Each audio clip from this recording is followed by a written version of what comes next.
Pride and Prejudice by Jane Austen. Chapter 29. Mr. Collins's triumph, in consequence of this invitation, was complete. The power of displaying the grandeur of his patroness to his wondering visitors, and of letting them see her civility towards himself and his wife, was exactly what he had wished for, and that an opportunity of doing it should be given so soon, was such an instance of Lady Catherine's condescension, as he knew not how to admire enough. "I confess," said he, "that I should not have been at all surprised by her ladyship's asking us on Sunday to drink tea and spend the evening at Rosings. I rather expected, from my knowledge of her affability, that it would happen. But who could have foreseen such an attention as this? Who could have imagined that we should receive an invitation to dine there, an invitation, moreover, including the whole party, so immediately after your arrival?" "I am the less surprised at what has happened," replied Sir William, "from that knowledge of what the manners of the great really are, which my situation in life has allowed me to acquire. About the court, such instances of elegant breeding are not uncommon. Scarcely anything was talked of the whole day or next morning but their visit to Rosings. Mr. Collins was carefully instructing them in what they were to expect, that the sight of such rooms, so many servants, and so splendid a dinner, might not wholly overpower them. When the ladies were separating for the toilette, he said to Elizabeth, "Do not make yourself uneasy, my dear cousin, about your apparel. Lady Catherine is far from requiring that elegance of dress in us which becomes herself and her daughter. I would advise you merely to put on whatever of your clothes is superior to the rest. There is no occasion for anything more. Lady Catherine will not think the worse of you for being simply dressed. She likes to have the distinction of rank preserved." While they were dressing, he came 2 or 3 times to their different doors, to recommend their being quick, as Lady Catherine very much objected to be kept waiting for her dinner. Such formidable accounts of her ladyship, and her manner of living, quite frightened Maria Lucas, who had been little used to company, and she looked forward to her introduction at Rosings with as much apprehension as her father had done to his presentation at St. James's. As the weather was fine, they had a pleasant walk of about half a mile across the park. Every park has its beauty and its prospects, and Elizabeth saw much to be pleased with, though she could not be in such raptures as Mr. Collins expected the scene to inspire, and was but slightly affected by his enumeration of the windows in front of the house, and his relation of what the glazing altogether had originally cost Sir Louis de Bourgh. When they ascended the steps to the hall, Maria's alarm was every moment increasing, and even Sir William did not look perfectly calm. Elizabeth's courage did not fail her. She had heard nothing of Lady Catherine that spoke her awful from any extraordinary talents or miraculous virtue, and the mere stateliness of money or rank she thought she could witness without trepidation. From the entrance hall, of which Mr. Collins pointed out, with a rapturous air, the fine proportion and the finished ornaments, they followed the servants through an antechamber, to the room where Lady Catherine, her daughter, and Mrs. Jenkinson were sitting. Her ladyship, with great condescension, arose to receive them, and as Mrs. Collins had settled it with her husband that the office of introduction should be hers, it was performed in a proper manner, without any of those apologies and thanks which he would have thought necessary. In spite of having been at St. James's, Sir William was so completely awed by the grandeur surrounding him, that he had but just courage enough to make a very low bow, and take his seat without saying a word, and his daughter, frightened almost out of her senses, sat on the edge of her chair, not knowing which way to look. Elizabeth found herself quite equal to the scene, and could observe the 3 ladies before her composedly. Lady Catherine was a tall, large woman, with strongly marked features, which might once have been handsome. Her air was not conciliating, nor was her manner of receiving them such as to make her visitors forget their inferior rank. She was not rendered formidable by silence, but whatever she said was spoken in so authoritative a tone, as marked her self-importance, and brought Mr. Wickham immediately to Elizabeth's mind, and from the observation of the day altogether, she believed Lady Catherine to be exactly what he represented. When, after examining the mother, in whose countenance and deportment she soon found some resemblance of Mr. Darcy, she turned her eyes on the daughter, she could almost have joined in Maria's astonishment at her being so thin and so small. There was neither in figure nor face any likeness between the ladies.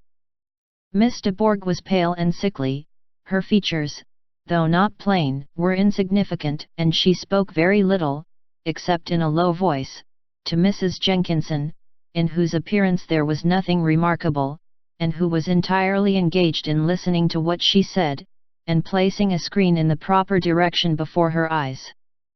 After sitting a few minutes, they were all sent to one of the windows to admire the view, Mr. Collins attending them to point out its beauties, and Lady Catherine kindly informing them that it was much better worth looking at in the summer. The dinner was exceedingly handsome, and there were all the servants and all the articles of plate which Mr. Collins had promised, and, as he had likewise foretold, he took his seat at the bottom of the table, by her ladyship's desire, and looked as if he felt that life could furnish nothing greater. He carved, and ate, and praised with delighted alacrity, and every dish was commended, first by him and then by Sir William, who was now enough recovered to echo whatever his son-in-law said, in a manner which Elizabeth wondered Lady Catherine could bear. But Lady Catherine seemed gratified by their excessive admiration, and gave most gracious smiles, especially when any dish on the table proved a novelty to them. The party did not supply much conversation. Elizabeth was ready to speak whenever there was an opening, but she was seated between Charlotte and Miss de Bourgh, the former of whom was engaged in listening to Lady Catherine, and the latter said not a word to her all dinner time. Mrs. Jenkinson was chiefly employed in watching how little Miss de Bourgh ate, pressing her to try some other dish, and fearing she was indisposed. Maria thought speaking out of the question, and the gentlemen did nothing but eat and admire.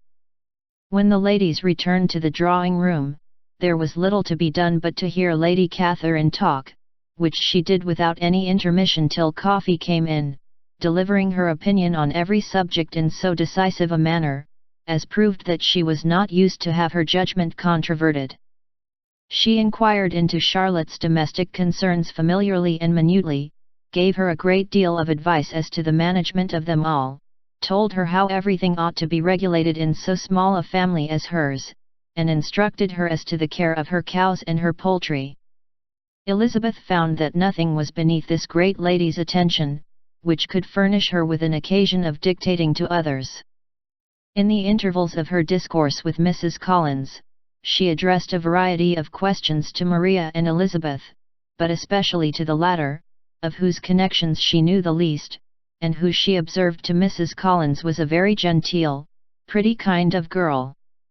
She asked her, at different times, how many sisters she had, whether they were older or younger than herself, whether any of them were likely to be married, whether they were handsome, where they had been educated, what carriage her father kept, and what had been her mother's maiden name. Elizabeth felt all the impertinence of her questions but answered them very composedly.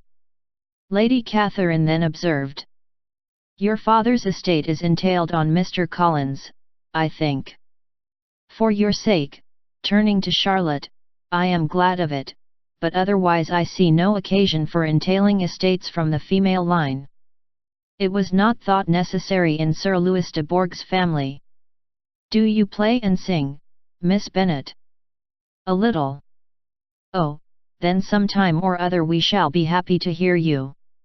Our instrument is a capital one, probably superior to you. Shall try it some day." "Do your sisters play and sing?" "One of them does." "Why did not you all learn?" "You ought all to have learned. The Miss Webbs all play, and their father has not so good an income as yours." "Do you draw?" "No, not at all." "What, None of you. Not one. That is very strange. But I suppose you had no opportunity. Your mother should have taken you to town every spring for the benefit of masters. My mother would have had no objection, but my father hates London. Has your governess left you? We never had any governess. No governess. How was that possible? 5 daughters brought up at home without a governess. I never heard of such a thing. Your mother must have been quite a slave to your education. Elizabeth could hardly help smiling as she assured her that had not been the case. Then, who taught you, who attended to you? Without a governess, you must have been neglected. Compared with some families, I believe we were, but such of us as wished to learn never wanted the means. We were always encouraged to read, and had all the masters that were necessary. Those who chose to be idle, certainly might. No doubt, but that is what a governess will prevent, and if I had known your mother, I should have advised her most strenuously to engage one. I always say that nothing is to be done in education without steady and regular instruction, and nobody but a governess can give it. It is wonderful how many families I have been the means of supplying in that way. I am always glad to get a young person well placed out. 4 nieces of Mrs. Jenkinson are most delightfully situated through my means, and it was but the other day that I recommended another young person, who was merely accidentally mentioned to me, and the family are quite delighted with her. Mrs. Collins, did I tell you of Lady Metcalfe's calling yesterday to thank me? She finds Miss Pope a treasure. Lady Catherine, said she, you have given me a treasure. Are any of your younger sisters out, Miss Bennet? Yes, ma'am, all. All. What, all 5 out at once?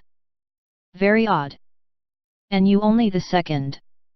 The younger ones out before the elder ones are married. Your younger sisters must be very young. Yes, my youngest is not 16. Perhaps she is full young to be much in company. But really, ma'am, I think it would be very hard upon younger sisters, that they should not have their share of society and amusement, because the elder may not have the means or inclination to marry early. The last born has as good a right to the pleasures of youth as the first. And to be kept back on such a motive, I think it would not be very likely to promote sisterly affection or delicacy of mind.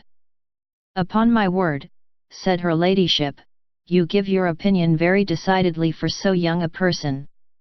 Pray, what is your age? With 3 younger sisters grown up, replied Elizabeth, smiling, your ladyship can hardly expect me to own it. Lady Catherine seemed quite astonished at not receiving a direct answer, and Elizabeth suspected herself to be the first creature who had ever dared to trifle with so much dignified impertinence. You cannot be more than 20, I am sure, therefore you need not conceal your age. I am not 21. When the gentlemen had joined them, and tea was over, the card tables were placed. Lady Catherine, Sir William, and Mr. and Mrs. Collins sat down to quadrille, and as Miss de Bourgh chose to play at casino, the 2 girls had the honour of assisting Mrs. Jenkinson to make up her party. Their table was superlatively stupid. Scarcely a syllable was uttered that did not relate to the game, except when Mrs. Jenkinson expressed her fears of Miss de Bourgh's being too hot or too cold, or having too much or too little light. A great deal more passed at the other table. Lady Catherine was generally speaking stating the mistakes of the 3 others, or relating some anecdote of herself. Mr. Collins was employed in agreeing to everything her ladyship said, thanking her for every fish he won, and apologizing if he thought he won too many. Sir William did not say much. He was storing his memory with anecdotes and noble names. When Lady Catherine and her daughter had played as long as they chose, the tables were broken up, the carriage was offered to Mrs. Collins, gratefully accepted and immediately ordered. The party then gathered round the fire to hear Lady Catherine determine what weather they were to have on the morrow. From these instructions they were summoned by the arrival of the coach, and with many speeches of thankfulness on Mr. Collins's side and as many bows on Sir William's they departed. As soon as they had driven from the door, Elizabeth was called on by her cousin to give her opinion of all that she had seen at Rosings, which, for Charlotte's sake, she made more favourable than it really was. But her commendation, though costing her some trouble, could by no means satisfy Mr. Collins, and he was very soon obliged to take her ladyship's praise into his own hands.